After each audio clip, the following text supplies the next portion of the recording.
హల్లెలూయా స్తుతి మహిమ ఎల్లప్పుడూ దేవునికి చెదము.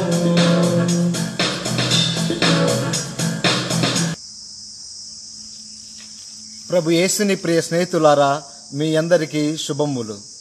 ఈరోజు మొదటి పట్టణంలో చూసుకున్నట్లయితే శిష్యులు వారి చిత్తానుసారముగా కాకుండా ప్రభు యేసు చిత్తానుసారముగా శిష్యుని ఎన్నిక చేయటం మనం చూస్తూ ఉన్నాము. అదే విధముగా సువిశేష పట్టణంలో చూసుకున్నట్లయితే ప్రభువు మిమ్ములను సేవకులను పిలువను, స్నేహితులు అని పిలిచెదను అని పలుకుతూ ఉన్నాడు.